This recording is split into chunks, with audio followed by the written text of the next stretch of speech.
గుజరాత్ లో చాండీపుర వైరస్ ఆందోళన కలిగిస్తోంది. ఈ మహమ్మారి బారిన పడి ఇప్పటి వరకు 22 మంది చిన్నారులు ప్రాణాలు కోల్పోయారు. మొత్తం 35 మందికి ఈ వైరస్ సోకినట్లు నిర్ధారణ అయింది. 15 ఏళ్ల వయసులోపు పిల్లల్లో దాదాపు 184 అనుమానిత కేసులు వెలుగు చూడగా వాటిలో 11 నమూనాల రిజల్ట్ రావాల్సి ఉంది. గాంధీనగర్, సబర్కాంతా, హిమత్ నగర్, పఠాన్, రాజ్కోట్, భావ్నగర్ సివిల్ ఆసుపత్రుల్లో బాధితులకు చికిత్స అందిస్తున్నారు.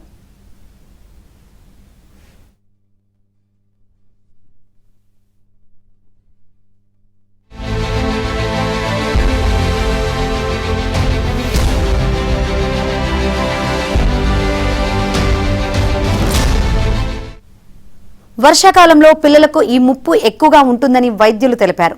వైరస్ను నివారించడానికి ప్రస్తుతం ఎలాంటి వ్యాక్సిన్ అందుబాటులో లేదు. మొదట జ్వరం, వాంతులు, విరేచనాలు వంటి లక్షణాలు కనిపిస్తాయని, తర్వాత మెదడువాపు వ్యాధికి దారితీసి మూర్ఛ, స్పృహ కోల్పోవడం వంటి తీవ్ర పరిణామాలకు దారితీస్తుందని వైద్యులు చెబుతున్నారు. అయితే ఈ వైరస్ ఒకరి నుంచి మరొకరికి సోకదని, ఇది అంటువ్యాధి కాదని వైద్యులు తెలిపారు.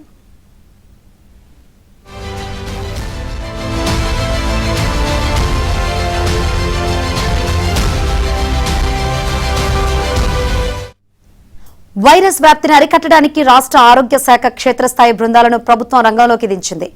మట్టి గోడల్లోని పగుళ్లను పూడ్చివేయాలని, పశువుల పాక చుట్టూ క్రిమిసంహారక మందులను పిచికారీ చేయాలని ప్రజలకు సూచించారు.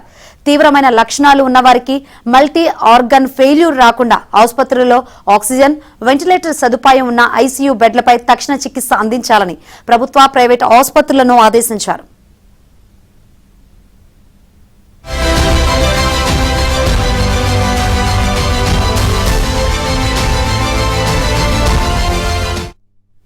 మహారాష్ట్రలోని చాండీపుర గ్రామంలో 1965లో ఈ వైరస్ తొలిసారిగా వెలుగు చూసింది. దాంతో చాండీపుర వైరస్ గా పేరు వచ్చింది. దోమలు, పేలు, ఇసుక ఈగల ద్వారా ఇది వ్యాపిస్తోంది. ముఖ్యంగా మట్టి లేదా ఇసుకతో నిర్మించిన ఇళ్ల గోడల పగుళ్లలో ఇసుక ఈగలు జీవిస్తాయి.